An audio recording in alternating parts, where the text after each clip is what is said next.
ونصلي على رسوله الكريم أما بعد قال الله تبارك وتعالى في القرآن المجيد والفرقان الحميد ألم يجدك يتيما فآوى.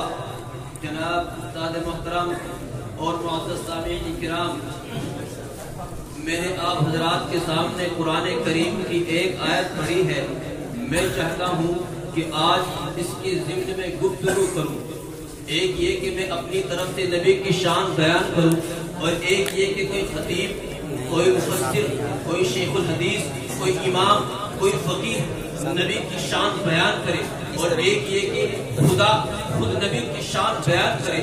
میں چاہتا ہوں کہ آج آپ کو ختم رسول کی وہ شان سناؤں کہ جو عرش پر خدا نے بیان کی ہے.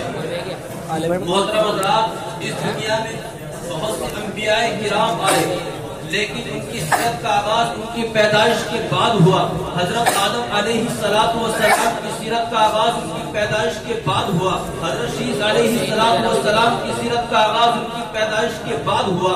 حضرت نوح علیہ السلام کی سیرت کا آغاز ان کی پیدائش کے بعد ہوا. حضرت داؤد علیہ السلام کی سیرت کا آغاز ان کی پیدائش کے بعد ہوا.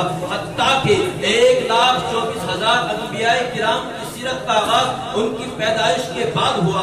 لیکن قربان جاؤ اپنے نبی پر کہ ان کی پیدائش، ان کی سیرت کا آغاز ان کی پیدائش سے پہلے ہوا.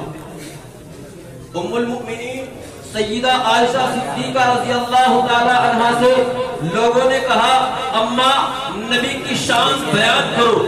اماں نے کہا کہ تم قرآن نہیں پڑھتے ہو. لوگوں نے کہا پڑھتے ہیں. اماں نے کہا قرآن کھولو. قرآن کے ہر صفحے پر محمد کا حسن و جمال بکھرا پڑا ہے. تم قرآن کھولو تو صحیح.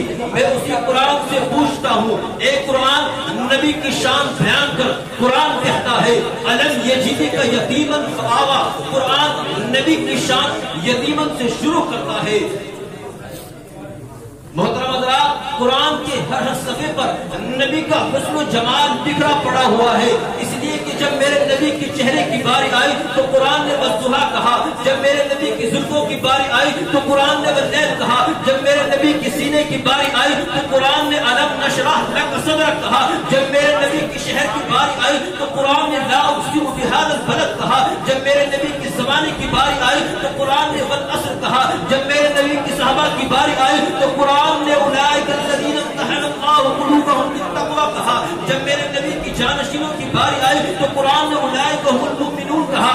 لیکن جب میرے نبی کی اپنی باری آئی تو قرآن نے کہا ورفعنا لک ذکرک. اے پیغمبر ہم نے تیرے ذکر کو اونچا کر دیا. وآخر دعوانا جزاک اللہ.